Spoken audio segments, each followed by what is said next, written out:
Welcome inside another edition of Mountaineer Report here, brought to you by WV Sports Now.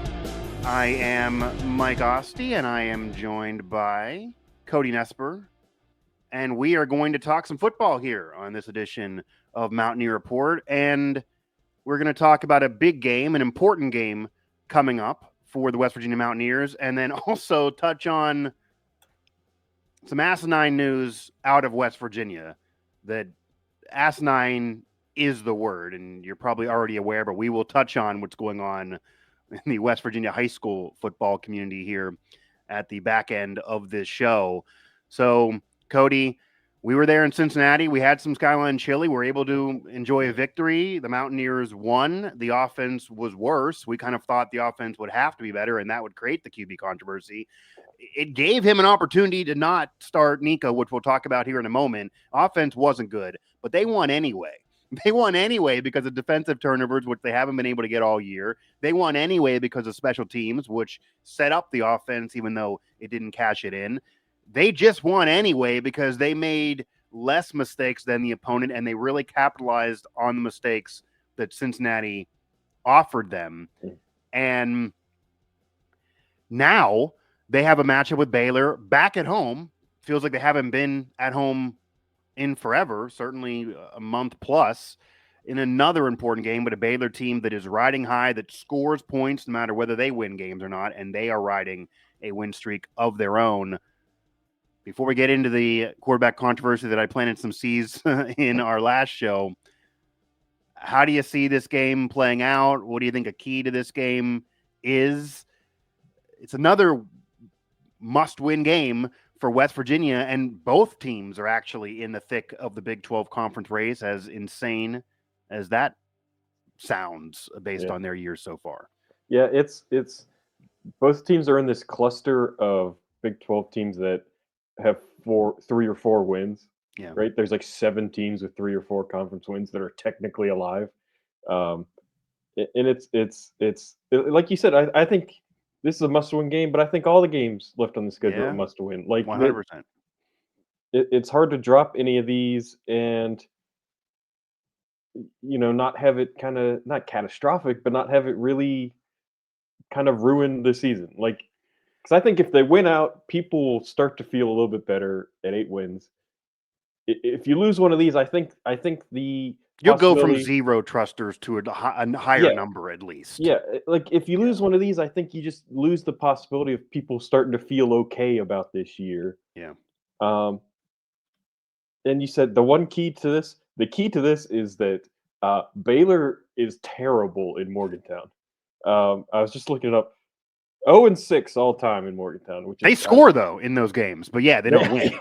Points are on the board. Yeah. So that's like kind of the storyline or the key for me going to this one is like, for whatever reason, Baylor's always lost here, and it's if you kind of got to continue that trend. You do, but West Virginia has shown a propensity to be more comfortable and better on the road this year. They really, really have. Now, Neal Brown will counter that they had home games against better competition. I mean, they played ranked teams. They played quality opponents at home. And that certainly could be part of it, but they weren't even in those games, or when they were, they would eventually putter those away. And you saw the result against Penn State, Iowa State, Kansas State. Not good, not at all, embarrassing results. The road matchups up until Cincinnati have been against the bottom feeders of the conference, but the win over the Bearcats is one you can't ding. I mean, that's going to be a bowl team, no matter what you think of them. They've overachieved this year. They made a lot of mistakes in that game, but West Virginia won another road conference game, which winning road conference games, I think you put it, it's not nothing. Like that. That's hard to do. It is a Power 4 conference. Yeah. Well, it's just like you go back home, though. How comfortable are you going to be? What's the fan support going to look like? And there's an entire conversation on what's going on mentally with this team that they play worse at home. Is that a concern that them being at home is not the advantage that it would be in all the prior matchups that you're talking about there? Yeah. I think, like you just said, it is something to go on the road with your backup quarterback and win a game, and they've done it twice in a row. Yeah. And it's like, like you just said, it's not nothing, right? There is some momentum there. You would think. And I if I were Neal, I would have cautious optimism that maybe the home fans feel a little bit better right now, or Yeah. kind of, maybe there's a little bit of mojo. Maybe if we get a hot start, Seems like you he know, does though. I mean, yeah. he was in a great mood on Monday at that press Well, conference. He was throwing jabs at me. He was getting in front of the quarterback conversation before anyone could even say anything. We've talked a lot about him not being ready for those pressers, which obviously caused him to go viral. Him and I have had back and forth situations all season long, and I do think we have a good relationship, but he seemed to be more annoyed with me this year than any other year that I've been in there. But Monday, that was not the Neal Brown. Monday was a very relaxed, very comfortable Neal Brown, seemed like a confident Neal Brown. And maybe he's coming off of back-to-back road conference wins, saying these teams we have coming up are the same as us.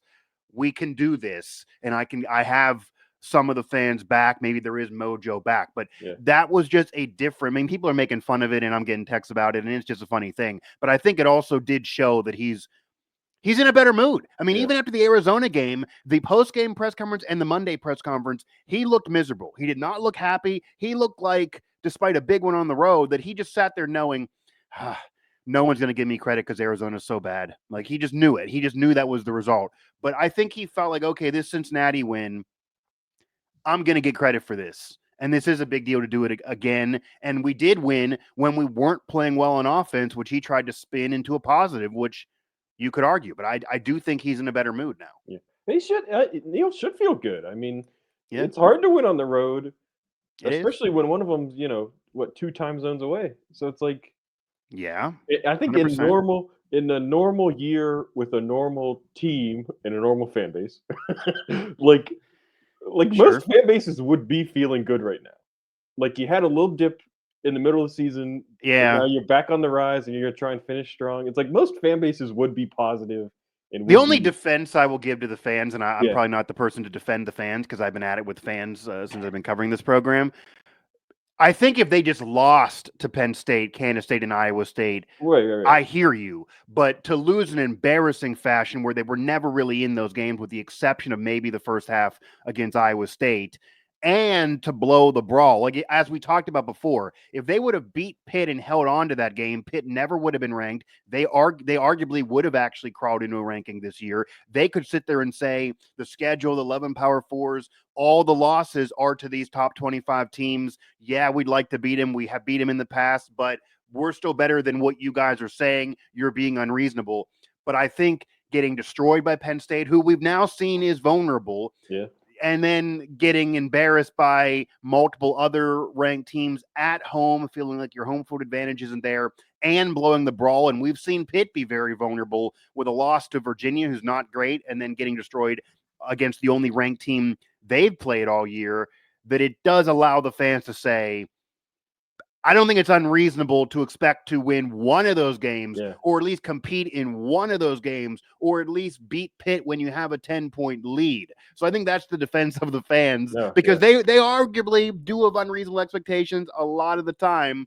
But I do think it makes sense not to feel good about this 8-4 if they go 8-4, yeah. because That, you can say, how do you not show up for all the big games? Like that, I think is the problem. yeah, But we'll see that's kind of what what I happens. meant, is like without the context of what has happened. If you see 8-4, Yeah, sure. like if you just looked at the wins and losses on the schedule, like no scores or no team names, Sure. like that's what I meant by normal fan base, not Okay, just yeah. I mean, 8-4 and then 9 wins in a bowl game back to back years. That would be hard to be mad about. I think yeah, going into every year, that would be fine for the yeah, West Virginia program and really most programs. But if you do contextualize it and say that all the losses, you were never in the games, yeah, and those are to all the ranked teams you played, and you lose the rivalry game, blowing a lead, it's kind of like last year. You win yeah, 9, but people are saying, yeah, but you blew a game to Dana, taking your helmet off. So there, we can analyze it too. But yeah, I agree. It's hard to be mad, and I'm sure Neal will sit there at the end of the year and say, hey, we win a bowl against a major program. We got back-to-back 9-win seasons. You can't be too upset, even though, yeah, it should have been better. We'll see what he says there. But it's also not a guarantee, regardless of this Baylor game. winning out is hard to do. Winning Yeah. back-to-back road games in the conference is not nothing, but if you win out, that wouldn't be nothing either. And these Baylor games are normally entertaining, as the final result will probably end up being 13-10 now that we're talking. But it just feels like do you think they can sustain winning the way they won against Cincinnati? I'll just simply ask that, because obviously the way they won against Cincinnati included a horrible offensive showing, doing everything else. That feels like it's hard for that to be what they do to win out the rest of this year. Yeah. No, because I don't think any of the teams left on the schedule will. Maybe UCF, but Tech and Baylor, I don't think will make the same kind of mistakes Cincinnati made. I don't think the rosters are in the same spot Okay. as Cincinnati, just talent wise. I think, and if I don't want to jump ahead to the quarterback stuff, but I think We'll get there. Yeah. I think you maybe got to start winning games like you did last year, where you just go out and overwhelm them running the ball, and you score 30 points, and the defense, if they Yeah. do okay or below average, you're going to win. Right? We're in week 12, and I don't think there's been a big game for the running team besides Oklahoma State yet. That's the only performance against the Cowboys. They've been really bad this year. You had all those rushing yards in the first half, which was a record for the program, which is amazing to say. And then, the running back crew went off. Outside of that, it's been a myriad of games of getting a little bit going, and then for some reason the game unfolds and Brown has to sit there and say, well, I just couldn't give more carries because it was a wacky game. Like, that's been the story of every game this year. They haven't been able to do their plan, and what you're describing is what they were able to do a lot last year, which is how they won those games. They have not really been able to control the tempo of any game outside of the Oklahoma State game, even in the wins. It's like they don't get to do what they scheme all week. So the first drives that we know Neal scripts a ton of, the first drives have been really good at eating up clock, which is what they want to do. Like at Cincinnati, I think the first drive was, I want to say, 6 minutes at least. I mean, even against Penn State and Pitt, I mean, those first drives have been good. Yeah. And I'm trying to think. There was one, I forget which one it was. It might have been Kansas State, where there were like two drives and a couple plays in the entire first quarter, because Neal's first drive ate up so much clock. I think Iowa State might be, because that was when they had the lead early, and people actually thought they're actually going to do this. You're right. They looked like they were dominating on that first drive, in all honesty, and they even controlled on the second one. But then once they gave up a score, the wheels fell off on offense too, which has kind of been weird. And they had those second halves too, where they let teams come back and the wheels fall off on offense and defense in that fourth quarter. They forced a turnover against Cincinnati, but I think you and I both know if they didn't get that turnover, it felt like the Bearcats were probably going to score, and that was going to be a major problem to at least go to overtime. So, to that point, why does that not continue on the rest of the game after that first drive? I don't know. If I had the answer to that, I could make some money, probably. Well, yeah, I mean, it was almost rhetorical. It was almost a rhetorical question. Right. I think it's a large part, like you were saying, like the running game hasn't been consistently as good as it was last year. Like he has broken off some runs, but it's not been the not 6-7 yards on first down, right. And then hold the ball for 40 seconds, and then 5 more yards, and you get another first down, and then hold the ball for 40 more seconds. CJ struggled to get carries this year. Yeah. Right. And I think especially with Nico's in there, like Neal keeps saying that the game plan doesn't change. It changes a little bit because Nico's not taking deep shots, and which I don't get.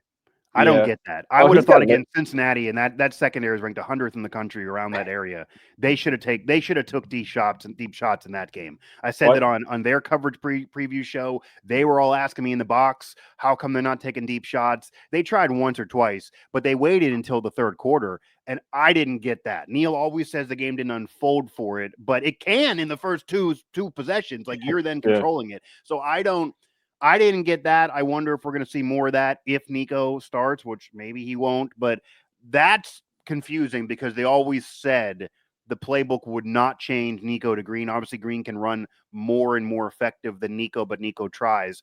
But the deep shots, they just have not been taken with as much consistency as they were with Green, unless maybe they were scared they weren't working out that much with Green and they were leading to picks. Yeah. Well, I think ever so slightly, I feel Neal being safer play call wise with Nico, where it almost feels like he's scared Okay. to call deep shot because he doesn't want to waste it down. Yeah, maybe. That's like I ever so slightly get that feeling because Okay. Nico throws a nice deep ball, like the one at the end It's of not like Arizona. Garrett Green's, but yeah. I mean, the one again at the end at Arizona, he kind of short armed it, and it was still like No, yeah, perfect to 100%. trail. So he can 100%. do it, but I do get that slight feeling where Neal's playing it Yeah. a little bit safe, and I think part of that is like if you call a deep ball for Garrett, there's 50-50 shot he'll just take off and run for 10 yards anyway. So Yeah. Cody Nespor, Mike Asti here, Mountaineer Report on WV Sports Now. Before we get to what's been asinine across West Virginia, who do you see starting this game? And a better question, because obviously Brown's waiting as long as possible to announce this, which makes sense. He even admitted there's no motivation for him to reveal the starter early in a week. He wants the opponent to scheme. There's no rules against it. This isn't the NFL with depth chart rules. There's no reason to do so. So that's fair. But who do you think's going to start this game? And then for you, who would start this game, assuming Green has the green light to play? yeah, And then you have that decision because Brown did say on Monday that he had to see Green in 11 on 11. That was his answer of what he needs to see from Green. He's practicing all week. I'll tell you that. He's throwing all week. It looks like he's healthy enough, but you never know if there's any setback. So if Green's healthy enough to go and he's a viable option, who would you start? And who do you think Brown's going to start? yeah. And how will that then play out? I would start Garrett, um, Okay. and I think as long as he's healthy, Neal will also start Garrett. Um, just because the nature of these last three games are so important. Uh, and if Nico had played like he played at Arizona, Yeah. I would have no hesitation to just say leave him in there. But you see the inexperience, like especially in the first half, he made a bunch of bad decisions. Not a bunch, but more than he should have. Bad decisions, and there were a couple third downs where it's like you're just like, what are you doing? Like, why are you rolling out to your right? You're left-handed. Like, what do you think? Right? It's that kind of stuff where it's I get the just smallest bit of like he's not quite like the guy yet. And Garrett, not this year all the time, but Garrett has been, the guy in this offense. Yeah, Garrett's made some bad decisions. That's why we're talking about this. But and it's also like, and I hate to, bail him out. Like sometimes Garrett gets unlucky with interceptions. Yeah, I Not but mean, sometimes he yeah. makes bad throws. Yeah, I mean, you can blame receivers. Every interception goes against the quarterback, but we all know if you watch football, it's not always the QB's fault. There have been missed routes, there have been drops that have led to picks. However, he's not been as smart as he said he was going to be all off Yeah. season. He's for lack of a better description, he's been dumber than he was a year ago, and that's just on the football field with football IQ because he's just made some really boneheaded mistakes. He really, really has this year, and that's why we're talking about this. I do agree, though. I do definitely think Nico played well enough to make this an argument, but I do think Brown's going to start Garrett Green 100%. Garrett Green's his guy, even though Nico's also his guy. Nico Marchiol's his guy too, but Garrett Green's his guy right now. He knows Nico Marchiol can start next year if he's still there. Garrett Green is his guy. Garrett Green has proven he can go through most of a year and lead them to a quality season and win a bowl game. He's shown there's a higher ceiling now. I do believe there's a higher ceiling of big play potential to win critical games, to have the experience where you're not going to let it get to you, etc. Being in these moments with Garrett Green, then Nico Marchiol. And I do believe, as you're saying, Nico has made enough mistakes in that Cincinnati game to where if Brown was going into the game saying, okay, Nico, if you do this again, it'll be your team. But he didn't. He made enough mistakes. They didn't kill him like Sorsby killed the Bearcats, but He made enough mistakes where the doors open. I mean, Neal Brown sat there post-game and said the offense was not good enough. He said he was disgusted in the offense. He said, and I don't think this is factually true, he said it was the worst offensive showing that he's experienced at WVU in years. That is not the case. No. The backyard brawl that they won, they only got 80 yards. They barely could move the ball. I'm not sure what he's recalling. We've seen some bad offense that Neal Brown has coached.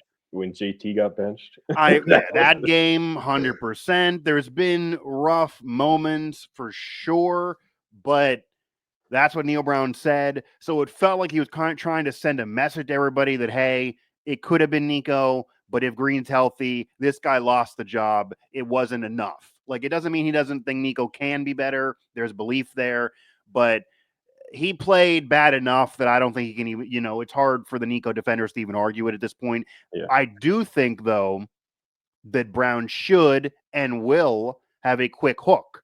That, like what he did when he gave JT Daniels one more game and then hooked him for Green and then end up beating Oklahoma, that might mirror this, where he'll say, okay, Nico, you did not play well enough to keep this job. Arizona right now is an aberration. We got to see more. You're young, you're inexperienced, but you're in must-win games. We're going to go to the guy with the higher ceiling.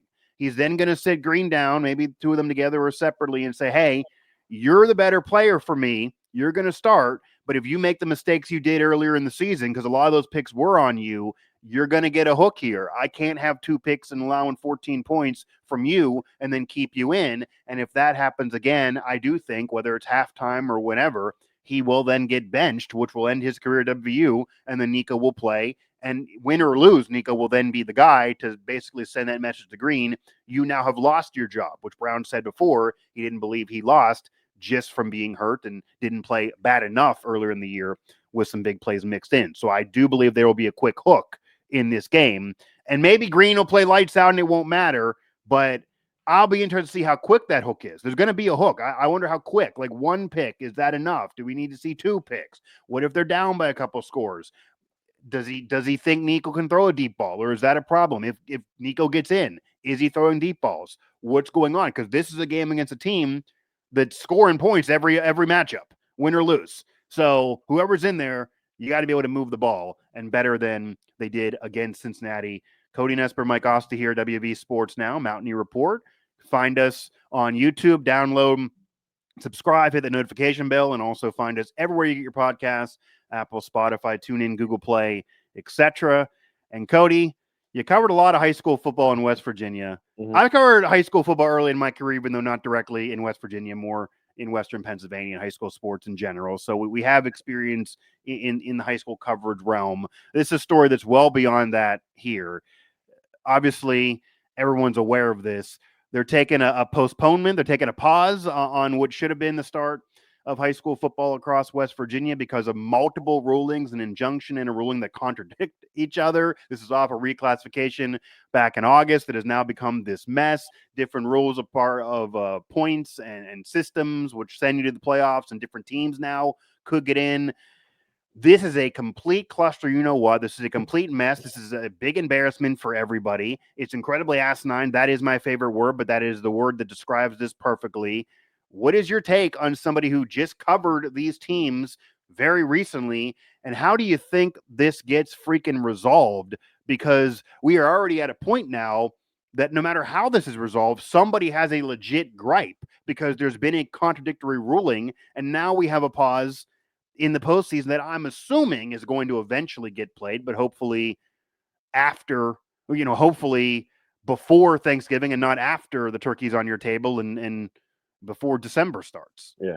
I think anybody that's interacted with the WVSSAC a lot, like sports writers do, isn't surprised by this.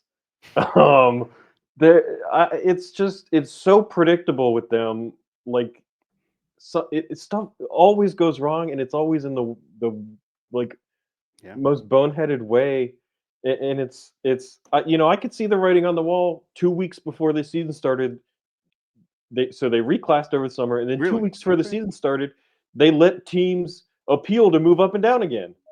After that is weird. Yeah, after everybody already made all their schedules, and that's what the gripe is now. Is teams are looking at, and it's like, well, we played these two teams that should have been AAA, but they got to move down, so we got less points for playing them. And now and it's like, of course that was going to happen when you're messing around with classes 2 weeks before the season, right? And so it's just so frustrating to look at, even though I'm not in the thick of it anymore, it's so frustrating to watch because it's like anybody with any amount of forethought could have seen this coming, right? And it's like, I guess, yeah. I mean, there's it's been like, reclassification, though. I mentioned I covered the WPIAL back yeah, in the day. Like, there's been reclassification throughout the WPIAL from when I was in high school to now. I mean, we're talking about a decade plus of reclassification.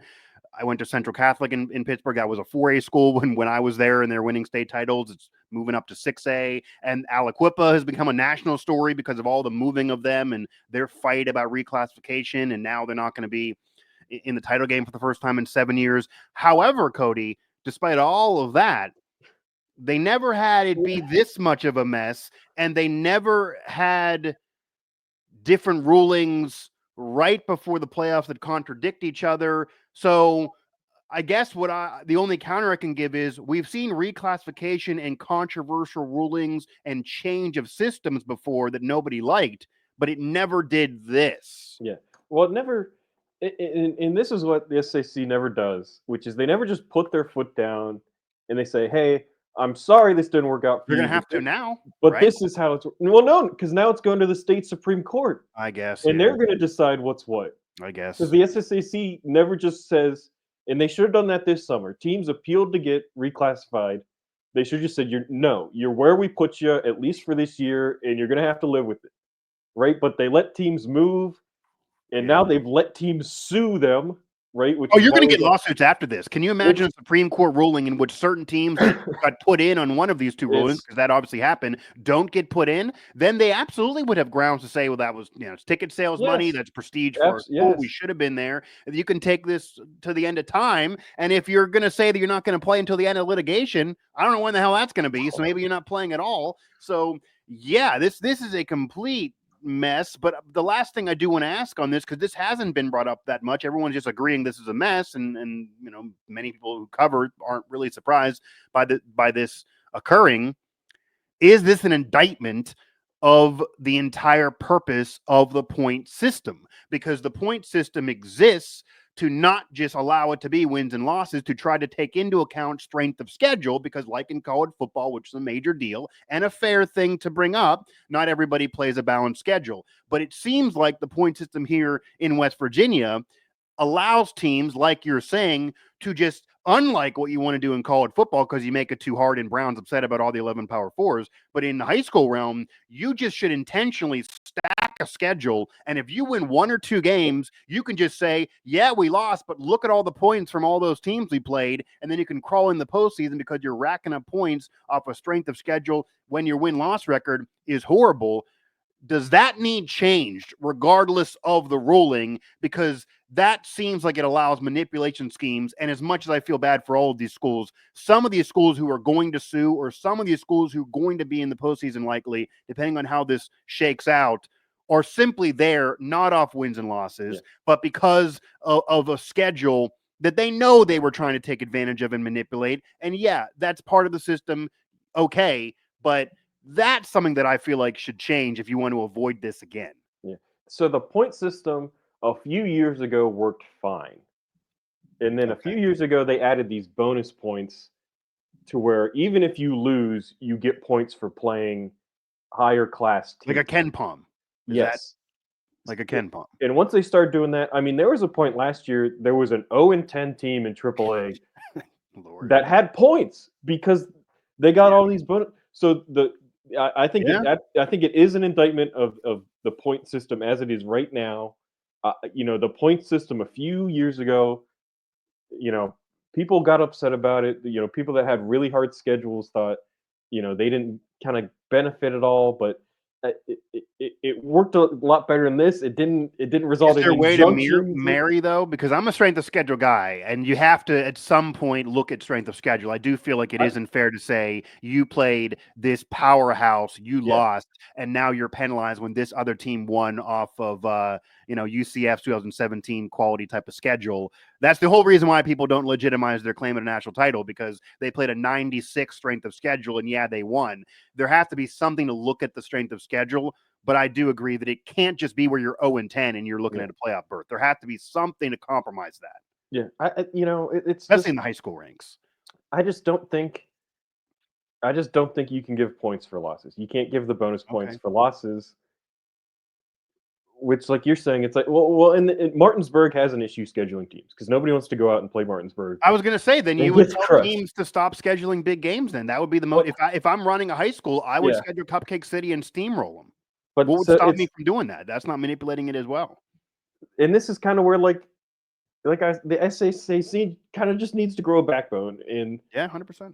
and come to ads and be like, we're not doing this, right? Like I don't know if it's maybe All like right. Yeah. you have to play X amount of teams in your class, or so, but you if you at some point you've got to act like the governing body and govern the sport, and if you see something you don't like, you got to come down and say, we don't like this, you're doing it wrong, you're taking advantage of it. Yeah. And but the SAC doesn't do that, and they've never done that, and stuff Yeah, like I this mean, happens all the time. there's no point of them if they're not going to do that. Yeah, There's no point of them if you're not, because if the schools are having to schedule it themselves and they're not even getting help when they have a difficult time scheduling things, because West Virginia, unlike say the Whippeal, is teams going 3 hours all across the state because you're dealing with counties and big schools, and it's totally different than a bigger state where there's way more high schools, and in Pennsylvania or in Pittsburgh where you have two major cities and two different rules and two different things. But West Virginia,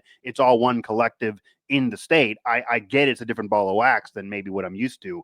But if you're not going to come down and take a stance and make a ruling and say this is it, then there's no point of view at all, and it allows for this. And the Supreme Court should not have to get involved to play freaking high school football games. yeah, Like right there, that's insane. They got better yeah. things to do, obviously, right now this year in this time of year. But I don't know how you can marry strength of schedule and not having it be this, but maybe you go back to not weighting the points as much. Maybe you go back to at minimum the prior point schedule, or maybe you do like you're saying and you say, okay, we're going to get involved in scheduling where it's just off record now. There's no more strength of schedule, but you have to play so many teams here, so many teams there, so many teams here, and try to make it closer to not allowing somebody to just schedule Cupcake City, but Yeah. also not rewarding somebody to just schedule brutal games, knowing going in, if we don't win, we're going to get Ken Palm points. I mean, Mountaineer fans can know that because that did single-handedly send them into the tournament a few years ago with 17 wins, and it was all off Ken Palm. You can benefit from strength of schedule as you should, but you got to win some of them. Like Ken Palm wouldn't even allow an 0-10 team to get in. Like, I mean, Ken Palm rewards when you lose, but not to that incredible level. Cody Nespor, Mike Asti here. Had to bring that up. I think that's the first, though, for talking high school sports here on this show. We did cover it, though, at WV Sports Now. So we'll give you a follow-up to that eventual ruling here. But again, Mountaineer Report, WV Sports Now, Cody Nespor, Mike Asti. Make sure to hit the subscribe button, download, and follow our coverage at WVSN.